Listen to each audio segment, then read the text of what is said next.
Listen, this is what I want to talk to you guys about. Many of you were driven here from a video that I did reviewing the engraving, graphic pen, whatever you want to call it. That is how many people found my YouTube channel, and I just want to talk about it for a minute. Few things, okay? First of all, if I had known that video was gonna get to date 45,000 views, I would have tried harder. I would have put up a light or a backdrop or something. Probably would have tried the pen out first. There's a ton of things I would have done differently. And God, like I get so much like negative comments on that video. And I just want to say some things about this. This is a learning opportunity for you guys on how to take criticism. All right, not just you guys, like everybody doesn't need to learn. But I was really fortunate. I went to a visual and performing arts school when I was a kid. One of the biggest things, actually from like 11th grade to, from 6th grade all the way through 12th. I was in a school where you did something and people evaluated you and they told you exactly how they felt about it, whether it was soft and cushy or whether it was raw and real. And I learned how to take criticism at a really early age. But a lot of people don't. And I think that it's a thing that holds us back. If you guys read some of the comments on that video, some supportive, some like, thanks for the info, that's cool. A lot of them not. A lot of them are not supportive whatsoever. A lot of them are telling me how bad my graphics are, or that I shouldn't do them anymore. And it's all love. And I want to tell you guys how I handle this, right?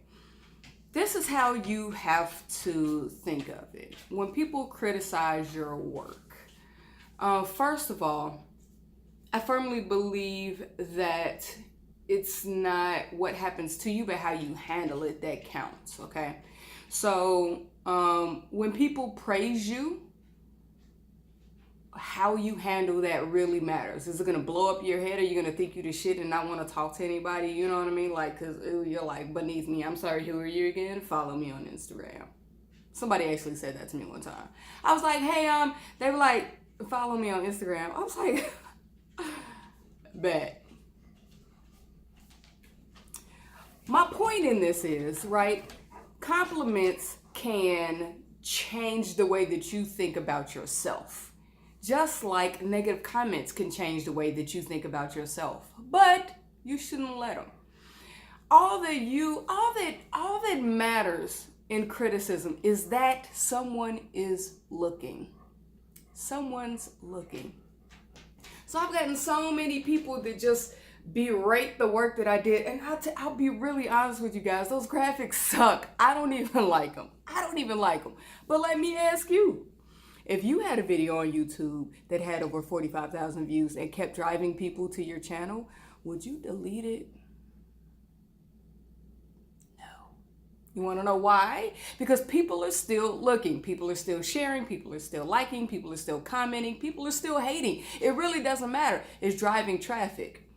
All I want you to do is pay attention, because now look at what's happened. Many of you guys, probably 300 of you, because I probably had 100 subscribers before that video dropped. Maybe. Most of you guys are here right now because of that video. And look at the other things that you've been able to learn. Like, not that I'm some kind of guru, right? I'm just like you. I came up, if you guys watched my content, right? I came from a $10 shop when I was in school, you know, that was selling bootleg DVDs and orange pop, you know what I mean? And no shade to that, that's where a lot of people start, and that's where a lot of people stay.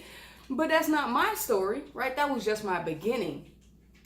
And so there's growth, right? I started just like a lot of you guys, and so I made this whole channel to show you how to continue to move, right? Different things that you can do in your career to help you grow. And a lot of you guys have gotten that content just from looking at that whack engraving pen demo video. I don't have a problem saying it was whack. I don't like it either. It was whack. I cut the girl all up. I never used the tool. I literally never used the tool again. I have it somewhere in like my scrap barber drawer with the extra blades. I don't even know. I don't even like the thing. But here's the thing. I could get super offended and argue with people when they show up on my page telling me I'm whack. I could argue that. I could get offended. I could go toe to toe to them and say, well, you ain't this or you ain't that, or what you doing? How long you been licensed? Are you even licensed? Or you just cutting out your mom's basement, right? I could go toe to toe for you. I could gun with you. I could look you up on Instagram or Facebook and tear your work apart because you just airbrushing it all, right? Like I could do all that. I really could do all of that. But you know what I always say when somebody leaves a negative comment? I say something to the effect of, thanks for the feedback. Thanks for following. Thanks for checking it out. Thanks for letting me know what you think. Something along those lines. Because at the end of the day, two things. One, they're still watching. They're still there. Thank you for the views. I need that so I can start making revenue on the channel.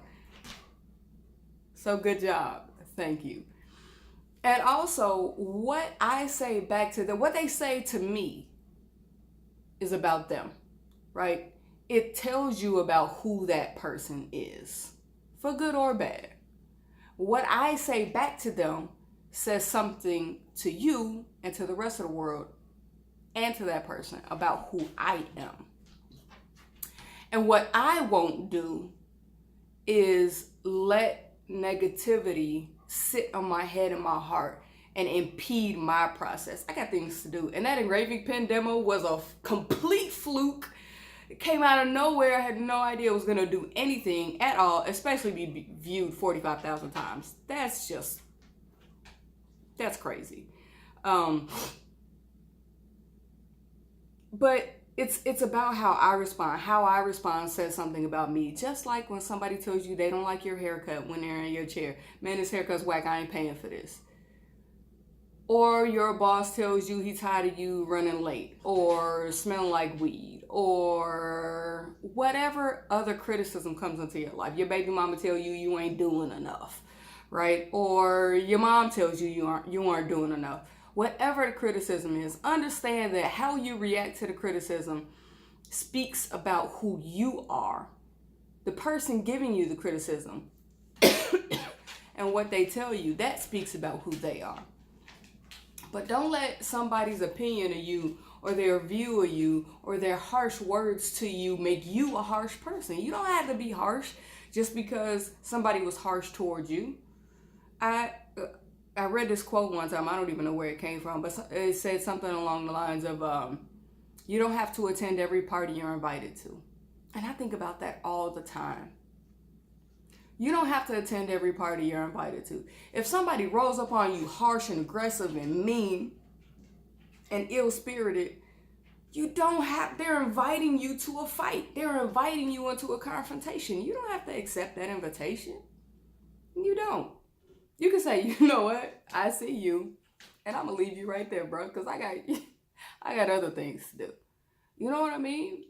Like I just saw on the news the other day, it was a teenager egged this guy's car, and then the guy was following him and chasing him with a gun. The guy had a pistol. The guy's chasing him with a pistol. And then the teenager speeds, gets into a car crash, kills a completely innocent person who didn't have anything to do with this, right? And now the guy who was getting egged in the first place is now facing manslaughter charges because he chased the teens that ended up killing the other person. And I think the teens died too, or something like that.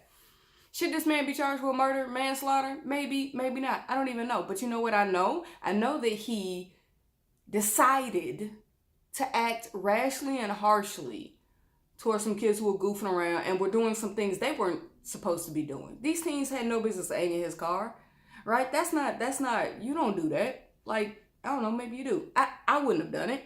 I've never done it. But how he reacted to them led to their death. That's a shame. And he didn't have to react that way. And I don't have to react, right? I can say, thank you, sir, for your feedback. Appreciate it. Thanks for watching. And maybe he'll go on to find some other content. And maybe he won't. Maybe he'll shit on me all over the internet. I don't know.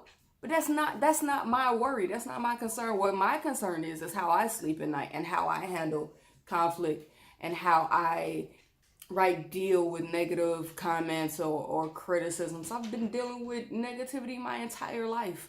I'm a mixed, gay, tomboy, you know what I mean, female barber. Come on. I got conflict at every corner. Like, you know what I mean? I'm never going to walk into a room and be a majority. And I'm fine with that. And you have to learn how to resolve within yourself. That doesn't damage my ego.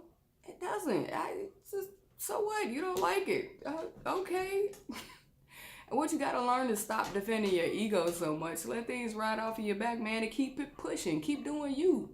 Because the more I sit there, I could take those same, let's just say I was going to take 15 minutes and tear this dude apart on Instagram, right? That's 15 minutes that I could be using building my empire. And I'm not.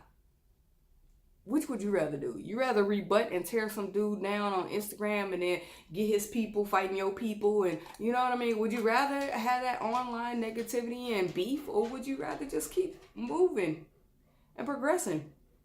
I got classes to teach. I got an empire to build. I'm right now building a sales funnel for some other stuff I'm trying to move through. Like, I ain't got time for that. Thanks, bro. Thanks for the views. Appreciate you. Keep it moving. And I just really suggest you guys all find a way to like dig down inside of yourselves and stop defending your ego so much. Let it go, man. So what? Who cares? They still watching. They still liking. You still got the views. You still got the clicks. If that's your goal, mission accomplished. What you worried about? Do you? All right? I love y'all. I love y'all is what I was trying to say. Love y'all. Take care of each other, man. Get your business in order out here. Stop defending your ego. Don't invite every party. Don't attend every party you're invited to. Every party you're invited to does not have your best interest in mind. So stay above the fray, man. Don't take the bait. You don't have to. Y'all take care of each other. Later.